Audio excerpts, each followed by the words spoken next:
I went to film with the Louvain Neuve group, also in Belgium. So welcome to the University of Louvain-la-Neuve. We are in the Department of Material Science and we are going to visit the lab. Oops. It's a new town development and the campus is part of that. The two scientists in this team are Professor Jean-Christophe Charlier and Dr. Zela Zanoli.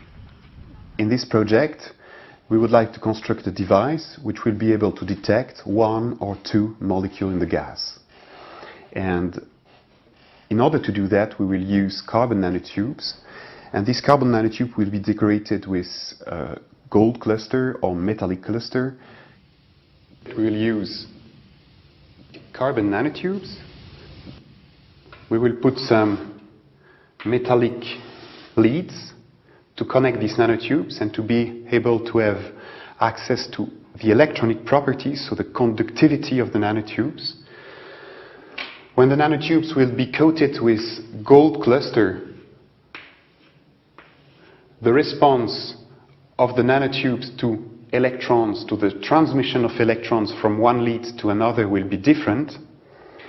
And when this nano-hybrid system will be in presence of molecules in the gas environment, you will have interaction of this molecule with the metallic cluster.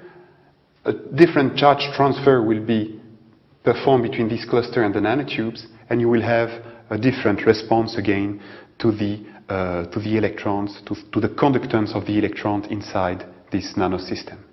So a signal could be produced. Tell me about this machine and how it fits in with your work. So this machine is a massively parallel computer. So it's constituted of about 300 processors which are connected with high speed. Our calculation will be based on quantum mechanics, and we will try to understand the interaction between nanotubes and some metallic clusters. Tell me about the structures that you have got so far. Zela uses pure theory. She guesses at gold structures that might be built on a carbon nanotube. And from first principles, her calculations show if it would be stable, change its shape, or just disintegrate. The gold cluster is just our initial guess. So we took this system and we studied the evolution of this system. So here it is the movie that shows you the structure relaxation. And you can see all the atoms that are moving. And finally, you can also have a look at the from a different view of the structure and see what happens. And it is nice to see how the structure is quite different from our starting point. And you can see that the initial structure was this one and the final one is this one, so they are quite different. So we started from a guess and then we let the system evolve until we got the final one. And later on what we should do is to study how the charge from the gold atoms and the charge of the carbon atoms will interact. So if there will be some charge transfer from the two structures. Okay, so I'm going to explain you how big is a nanometer. So we start in this scale from a football, and we are going to a carbon C60, which is the size of the molecule close to the system we are working on. So let's start with the football. So we are in the range of 1 meter. Now we go to the millimeter with the flea. After we go to 10 minus 4 meter, so with the human hair. Between 10 minus 5 and 10 minus 6 meter, you have red blood cell.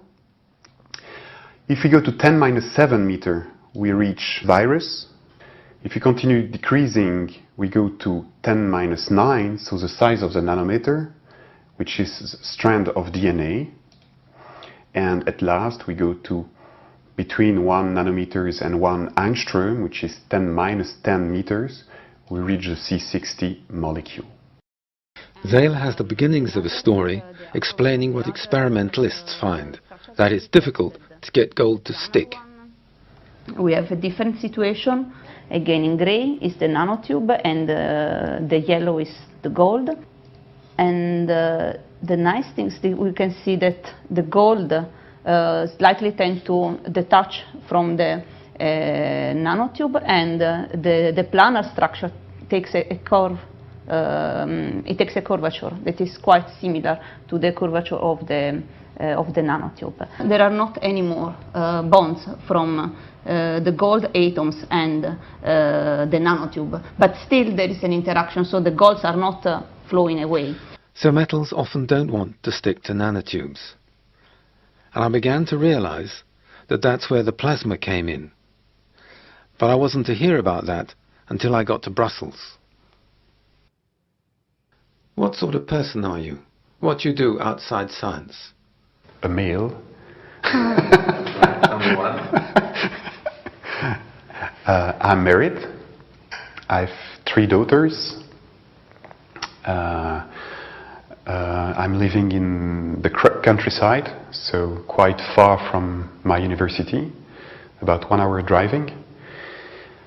I'm living in an old farm that I'm renovating. So we have animals there, like donkey, sheep, goats, chicken. What else? Tell me about your wife. What is she like? She is half Hungarian, half Italian. She's a lawyer in Charleroi, so quite close from home. And she's not a scientist at all. Doing this kind of job in research, you have there is a specific time in your life that's about between when you are 25 and 35 years old, where you should do all the best that you can. And this is quite different for when it's about of female or male, because around that age, in this 10 years time, usually is the time for women to marry, to have children and raise up their family. But this, of course, cannot be properly done if you have such a demanding job. The things is different for male, because they usually tend to marry and to have a family afterwards, or even if they have the family, they are not physically having the children and going through all the process. What were your parents, or what are your parents like? What were they doing when you were a growing up girl? Yeah, well, okay, it's not okay. In my case, okay, I'm not seeing my father since more than 20 years because my parents divorced, so he doesn't have a clue of what I'm doing, where I am, and so on. So that's completely ruled off. But for my mother, to her was, yeah, okay, she knows that I'm doing something that I like very much, and in a sense she's happy for this, but to her it's a kind of big drama because I'm far away from home. I would say that life was never easy for me, so I was used to have kind of difficult time always, and I grew up in a sense quite strong because things that were happening around me were not nice at all. So